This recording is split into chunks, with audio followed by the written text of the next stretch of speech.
Get ready, Padres fans. It's time for the EcoWater SoCal Padres pregame show on the Padres Radio Network. Tatis at third, 2 outs. Fernando takes off. He's going to steal home without a play. Coming up, we'll have a recap of the previous Padres game, a preview of today's starting pitching matchup, and our keys to the game. Plus, we'll hear from manager Mike Shildt. From the Padres Radio Network, here's Sam Levitt.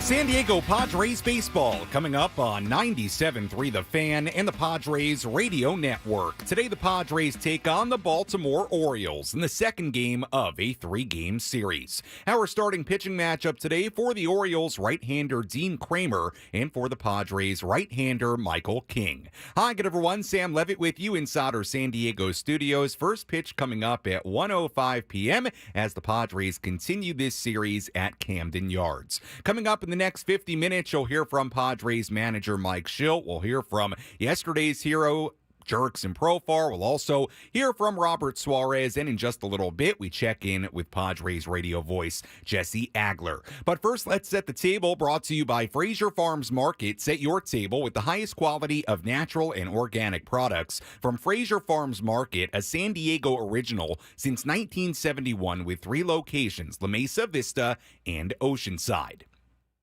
Padres entered today a record of 56-50. They've won 6 in a row for the first time this season, and they're 6-1 on this 9-game road trip. Padres now look to move 7 games above 500 for the very first time this season. Padres begin today sitting in the National League's 3rd and final wildcard spot, a game ahead of the Diamondbacks. Meanwhile, the Orioles are 61-42, second best record in the American League. Orioles have a 2-game lead on the Yankees for first place in the AL East. For as good as the Orioles have been this year, Orioles are just 4-9 in their last 13 games and 6-11 in their last 17. The Padres had one of their best wins of the season last night in Baltimore.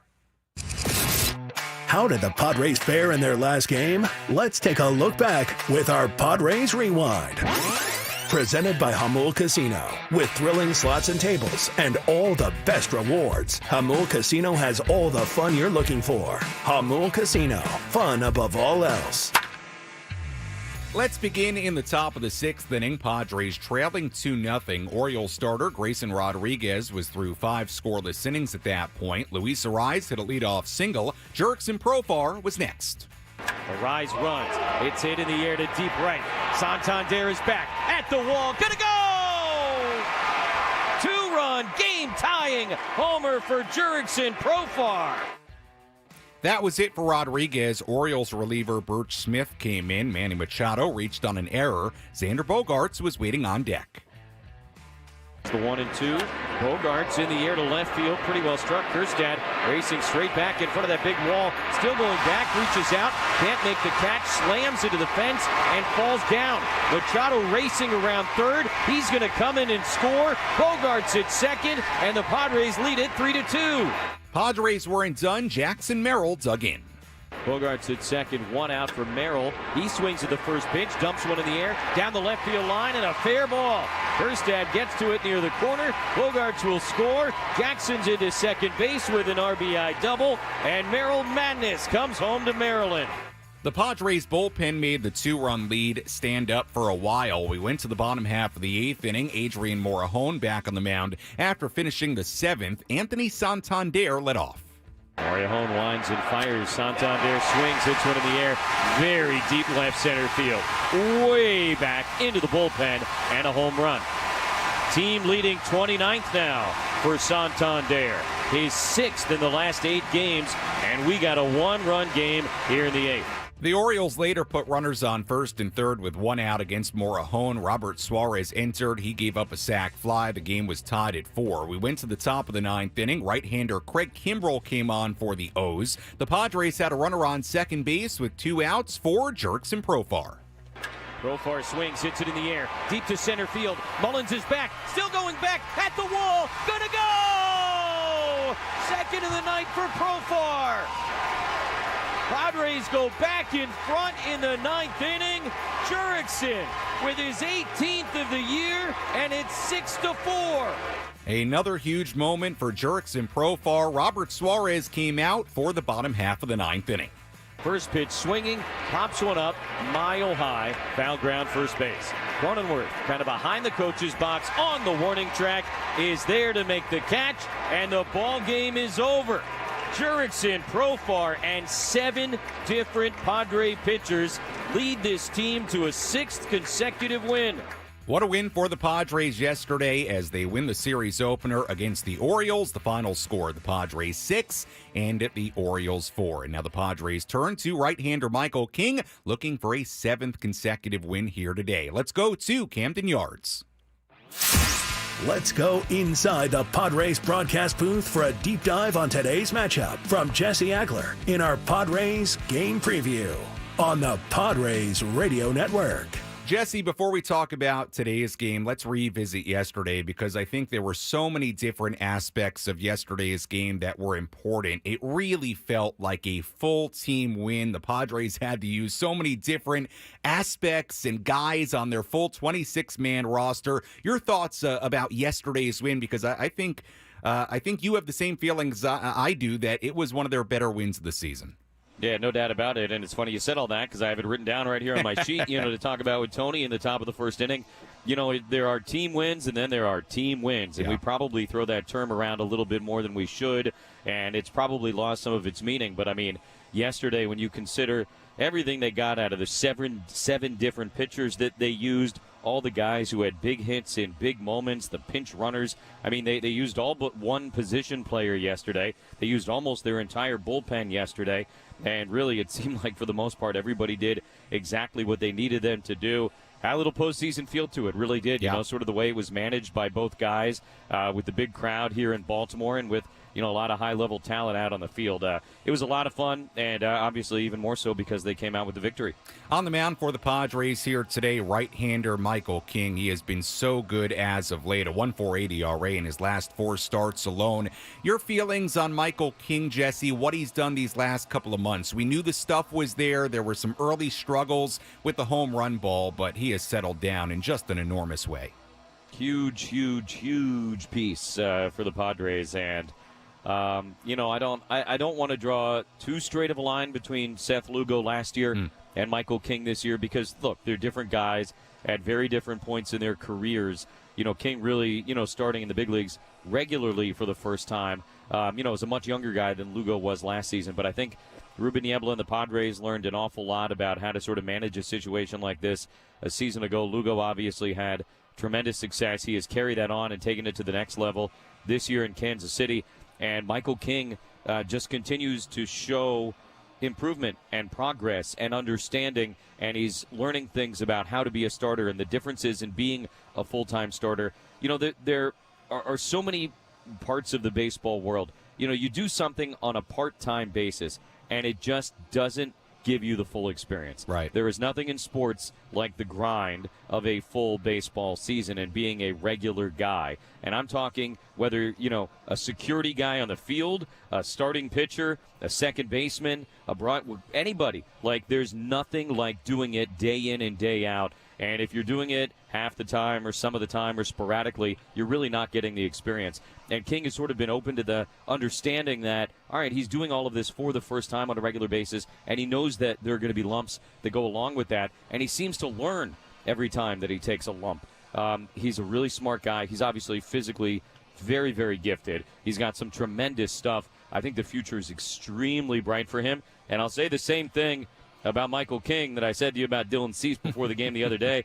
He's had no-hit stuff lately. Yeah. And it's been pretty fun to watch. He took a no-hitter of his own into the 7th inning, his last time out. So we'll see how Michael King does today in Baltimore. Let's talk about Jurickson Profar for a moment, Jesse. And you and I have talked about him during this segment so much this season.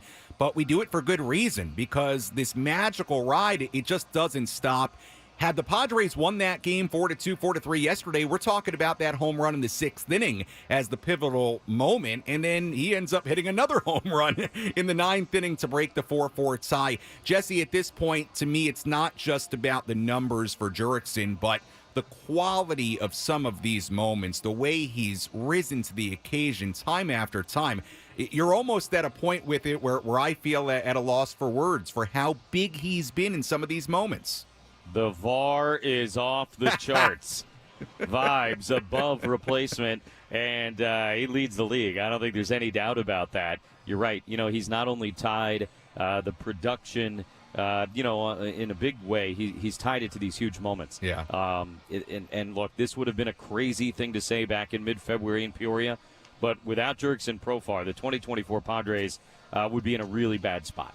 I mean, that's how important he has been. It has been an MVP caliber year so far for Profar, not just because of the production, but because of what he's meant to this team. Sort of that true old-fashioned definition of most valuable player. Not necessarily the best player in baseball, right? But the guy most valuable to his team. You can make a very strong argument that Jurickson is that guy so far this year. Yeah, he's been just incredible. Quickly, Jesse, just because this is the only time we'll talk to you here on the pregame during the series. Camden Yards, not your first time there, but your thoughts on Camden Yards, a place that people always rave about. Yeah, it's great. It really is. I think also the hope is that when the new ownership takes over, which apparently could be like any hour now or any day now, that they maybe, spruce it up a little bit. It's in need of that.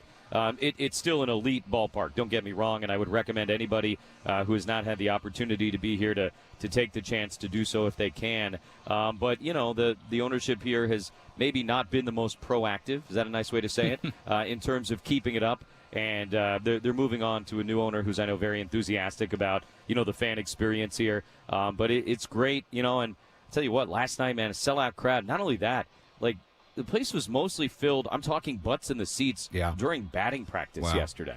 Like, not at first pitch, not in the third inning. Like, batting practice, I was looking around, and it was like, oh, like, everybody's already here. Really, just it's a town that loves this team.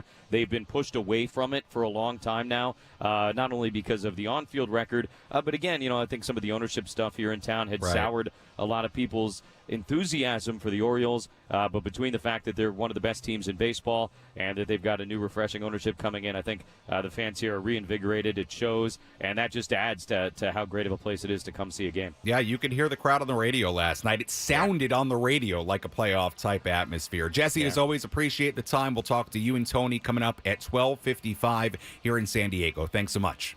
You got it, Sam. All right, that's Jesse Agler joining us on our EcoWater SoCal Padres pregame show here on the Padres Radio Network. When we come back, we hear from Padres manager Mike Shildt. Plus, coming up a little bit later, we hear from Jurickson Profar and Robert Suarez. We get their thoughts on last night's game and more. And as always, if you want to get involved on our pregame coverage, you can do that in a number of different ways. You can tweet at me at SammyLev, SammyLev.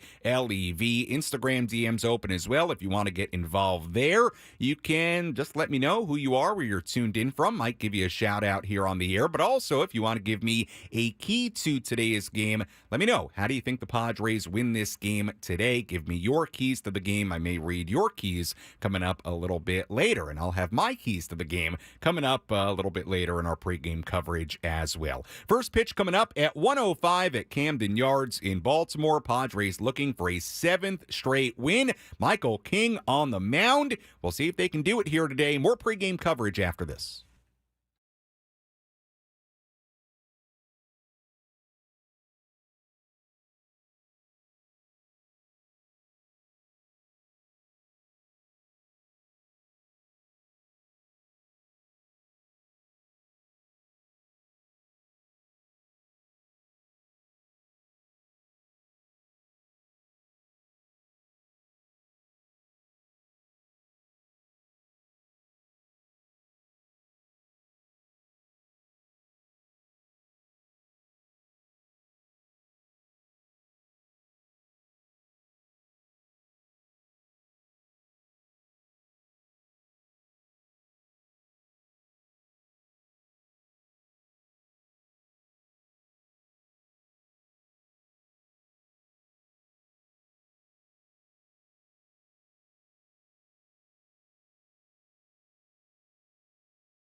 Our EcoWater SoCal Padres pregame show continues here on the Padres Radio Network. Sam Levitt with you inside our San Diego studios. First pitch coming up at 1:05 p.m. in Baltimore, Maryland. Welcome back into our EcoWater SoCal Padres pregame show. Your water perfected. EcoWater SoCal. Your water should be perfect. Find them online at EcoWaterSoCal.com. Let's hear from Padres manager Mike Shildt before today's game. Let's pull up a seat in the manager's office and hear from Padres manager Mike Shildt. Presented by Sinley Food. Spice up your culinary life. Well, the Padres had to use a number of different relievers in yesterday's game. The Padres used 6 guys out of the bullpen. They also used 7 pitchers total, obviously, with the starter at a measure. But the one thing you look at when you look at what the Padres did out of the bullpen, nobody threw a ton of pitches. Austin Davis threw 18. Logan Gillespie got 5 outs. He threw 11. Yuki Matsui didn't throw a ton of pitches. 12 for Jeremiah Estrada. Adrian Morejon threw 18, 19 for Robert Suarez. So it's not like anybody was overly extended. Here was Mike Shildt earlier today on the status of the bullpen, and then it was pointed out to him that no reliever threw a ton of pitches yesterday. No, the pitch volume was not high, so again, I don't want to be ahead of myself, so we'll play catch and we'll determine it. One thing we know Mike Shildt likes to do at times is have a pitcher, a relief pitcher, finish an inning and then come back out for the start of the next inning. And Mike Shildt tried to do that yesterday. Well, he didn't try to do it. He did do it with Adrian Morejon yesterday. Had him finish the 7th inning. Morejon came back out for the 8th inning, ended up giving up the home run to Santander, and then put runners on first and third, runner from third base. The tying run eventually scored. Mike Shildt was asked earlier today about how he assesses an up-down during a relief appearance and the tax it can put on a pitcher. I think it's a combination of things. First of all, it's not a very uncommon thing, really. It's something that most relievers just do. We don't want to have to do it a lot. The fact of the matter is the game dictates it. Rest, how much they've had rest dictates it. How much stress they had prior to the previous inning to go back out dictates it. How deep we think they're going to go the next inning dictates it. So there's a lot of variables to it, and to Ace's point, like last night, guys did it, and there is a little extra warm-up period to it. But guys were very efficient and effective with their pitches, so the pitch count is, a big representation of whether they'll be available today. That was Padres manager Mike Shildt before today's game. We'll hear more from Mike on our post-game show coming up later on this afternoon. Let's tell you who's hot, who's not. Which player is locked in at the dish? Who needs to kick things up another notch? This is Who's Hot, Who's Not on the Padres Radio Network. We take a look at the hot category. Jurickson Profar in there for the Padres, 8 for 23 in a 5-game hitting streak, 4 home runs, 7 RBIs in the last 5 games. Xander Bogaerts, since returning from the IL, also in the hot category. Bogaerts is batting .500, 18 for 36. Since returning from the shoulder injury, his batting average is up 46 points in that span to .265. Luis Suarez, in the midst of a 7-game hitting streak, 11 for 30 with 4 extra base hits in that streak. Anthony Santander in the midst of a 12-game hitting streak, batting .320 with a .740 slugging percentage in that span, 6 home runs, 11 RBIs during this 12-game hitting streak. And the Orioles' Colton Cowser also in the midst of a 7-game hitting streak, batting .417 with a couple of home runs and 9 RBIs in that span. We take a look at the not category, couple of Padres and a couple of O's. Jake Cronenworth, 2 for his last 21. Did have a base hit last night. Manny Machado went 0 for 4 last night. He's batting just .214 in the month of July. That's a span of 70 at-bats now. Adley Rutschman of the Orioles, since June 29th, a span of 19 games. Rutschman, who's a really good player, batting .114. He's just 8 for 70 in that span. He is really struggling right now. Cedric Mullins in the lineup today for the Orioles, batting just 170 since late June, a span of 53 at-bats. And that's a look at who's hot, who's not as we get ready for first pitch, coming up at 1:05 at Camden Yards. Well, no doubt about it, Jurickson Profar, the big star of last night's game, the 2-run home run in the 6th inning, another 2-run home run in the 9th inning to break the 4-4 tie. Profar helping lead the Padres to their 6th win out of 7 games on this road trip. Padres now going for a season-high 7-game winning streak today. They're also going for a season-high 7 games above 500. Here was Profar inside the clubhouse yesterday on how important this road trip has been. Really big. We've been working hard, all season. Obviously early on the record, wasn't showing it, but, guys in here put in a lot of work, and we just, playing really good baseball right now.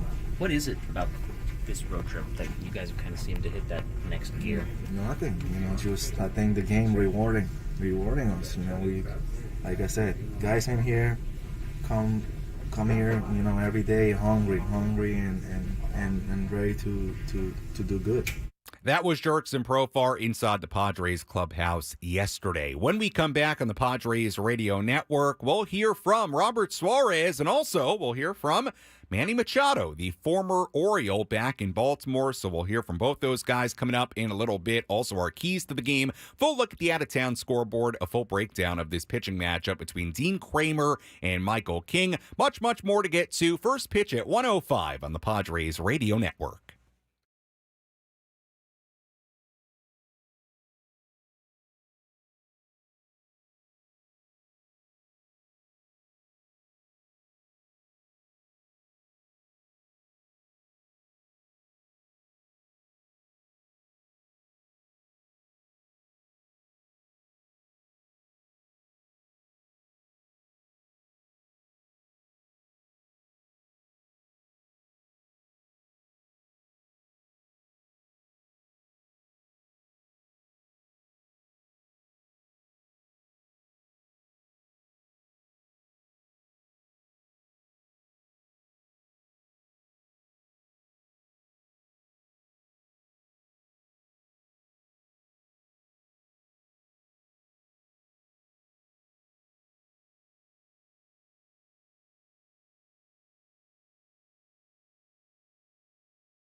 Our EcoWater SoCal Padres pregame show continues here on the Padres Radio Network. Sam Levitt with you inside our San Diego studios. First pitch coming up at 1:05 in Baltimore, Maryland. Game 2 of this 3-game series between the Padres and the Orioles. We'll hear from Manny Machado and Robert Suarez coming up in just a little bit. First, let's update you on the injuries for the Padres entering this one. Who's in? Who's out? This is the Bada Fulkerson Injury Report, presented by San Diego's Bulldog Injury Attorneys, who hope you're never in an accident. But if you are, make Bada Fulkerson the first call you make. Hit them up 24/7 at badafulkerson.com. Really no new news to report on the injury front. We know that Wandy Peralta, he was the latest reliever to go on the IL before the All-Star break with a left adductor strain. As far as the guys that are working their way back, we know Joe Musgrove continues to throw bullpens. Everything has been good so far. Sounds like he could begin a rehab assignment early this coming week. Again, we heard from Joe yesterday. Unclear if that's going to be somewhere in the minor leagues, maybe more of a simulated game situation in Arizona. Fernando Tatis Jr. had an MRI over the All-Star break, revealed enough healing that he was cleared for light baseball activity, including swinging and running. We don't have any further update on Fernando in the last week or so, but the last update we got was a good one. So those two guys working their way back. We'll give you the update on Joe when we hear it. And beyond that, not a whole lot of injury news to update you on as far as impacting the Padres in today's game or in this series.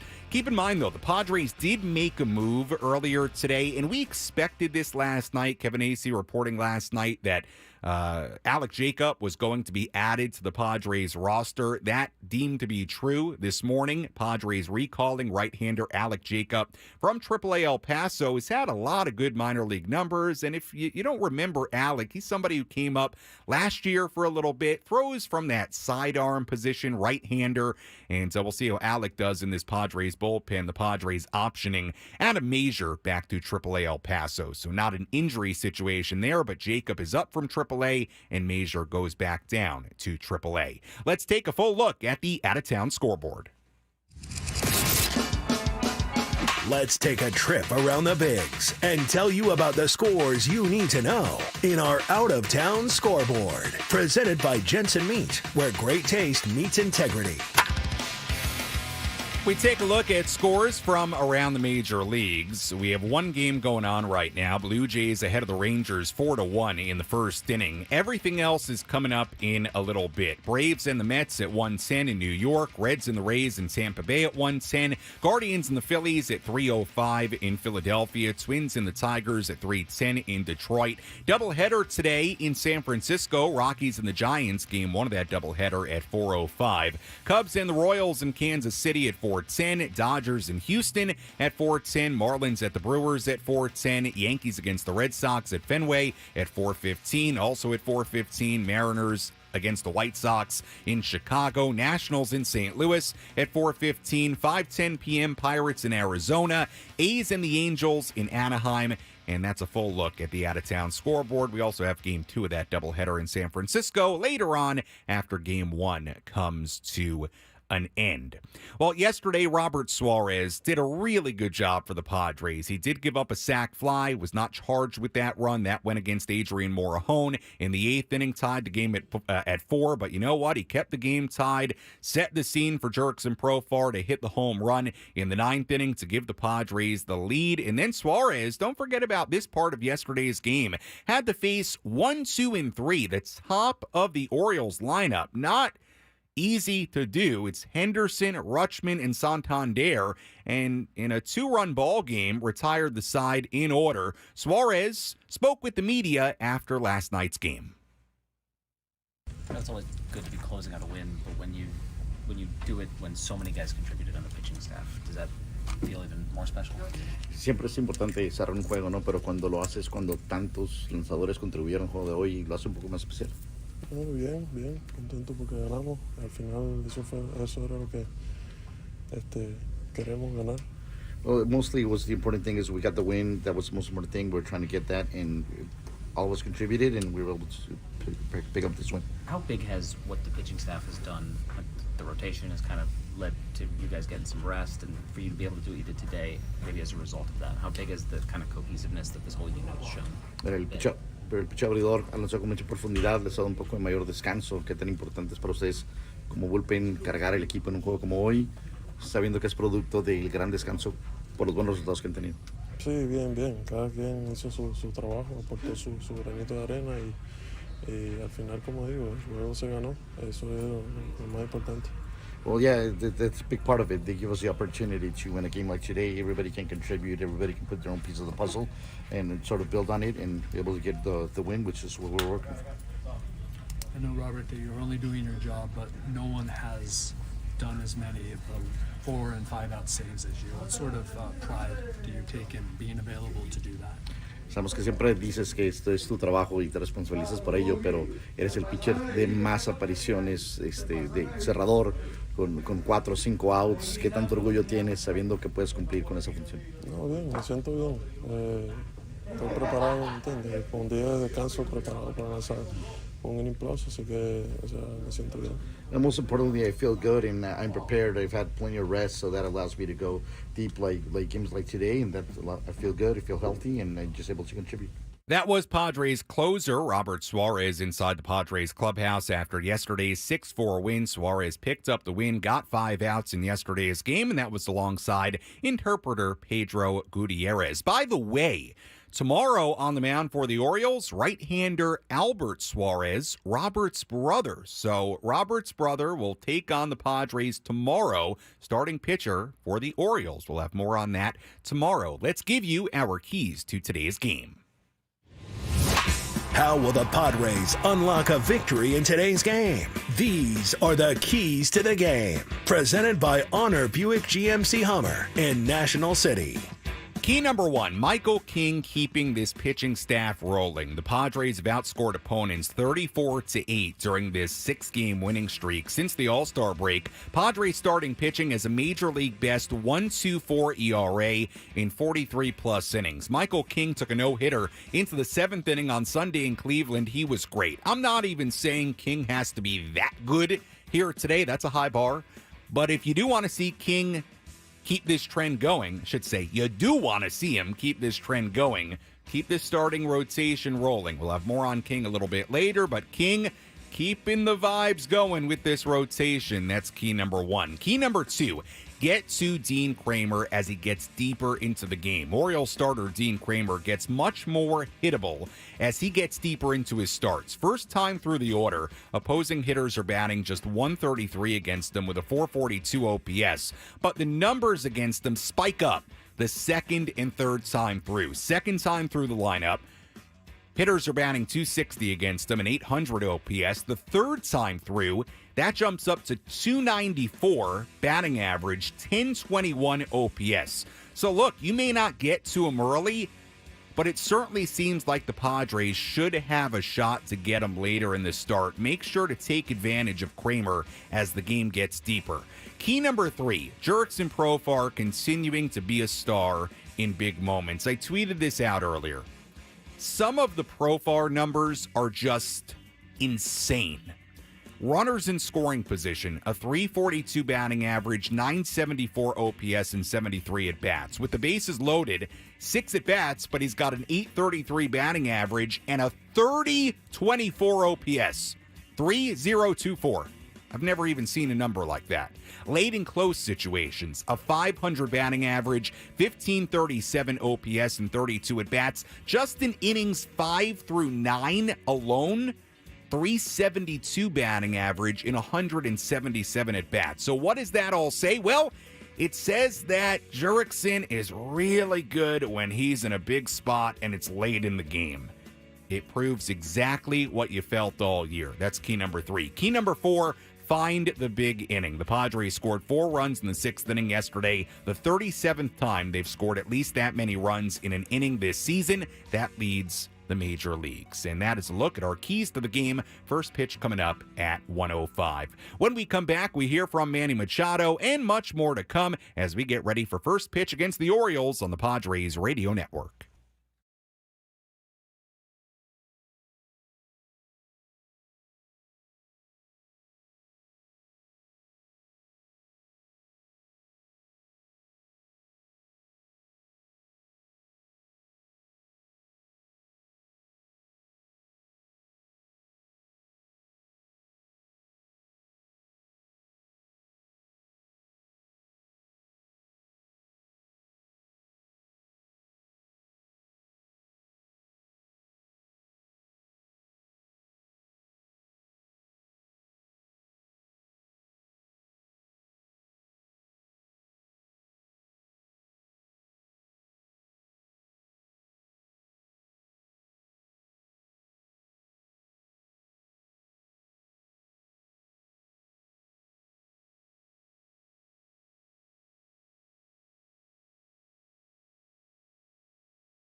Our EcoWater SoCal Padres pregame show continues here on the Padres Radio Network. Sam Levitt with you inside our San Diego studios as we get ready for first pitch coming up at 1:05 between the Padres and the Baltimore Orioles. Let's tell you what to watch for in today's game.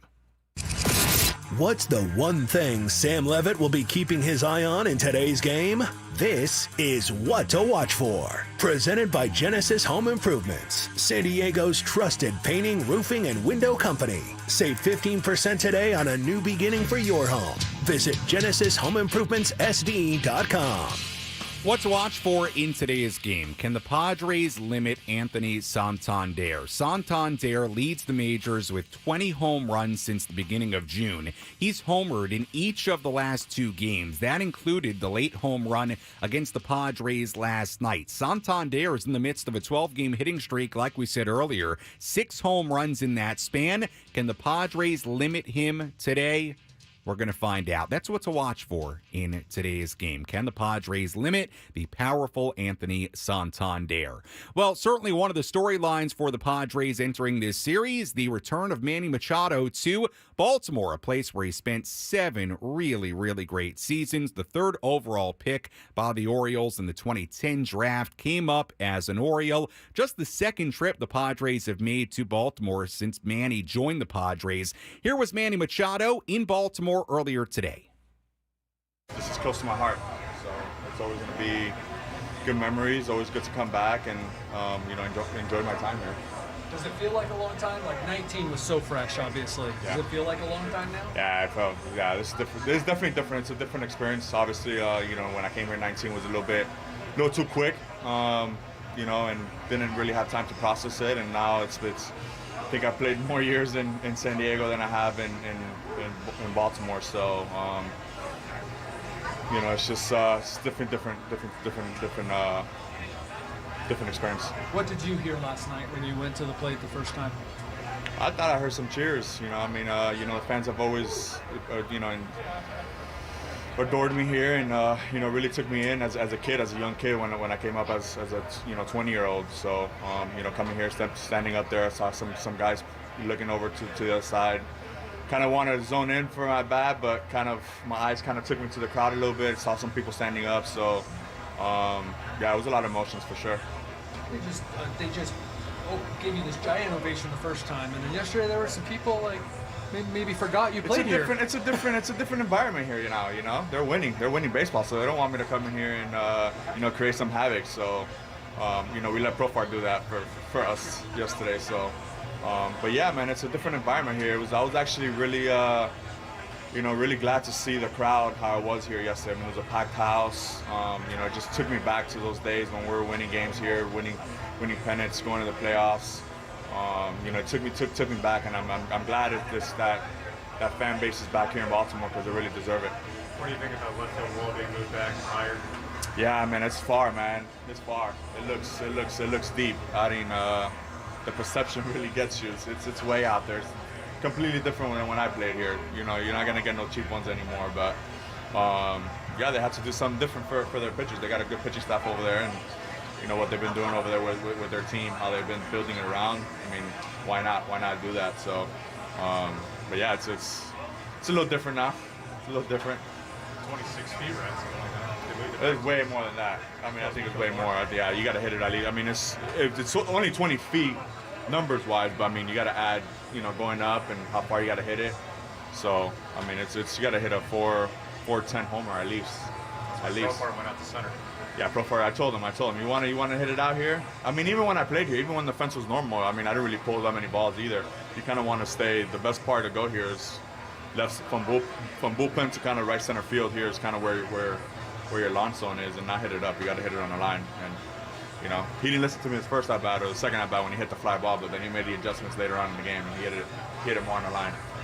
That was Manny Machado earlier today. Nice discussion there with Manny talking about the dimensions at Camden Yards. We did see Jurickson Profar hit one out to right center and then one out to dead center. So following Manny's advice yesterday, Padres won yesterday's game 6-4. They go for a 7th straight win here today. First pitch coming up at 1:05 in Baltimore. Let's break down our pitching matchup. Couple of right-handers, Michael King for the Padres and Dean Kramer on the mound for the O's.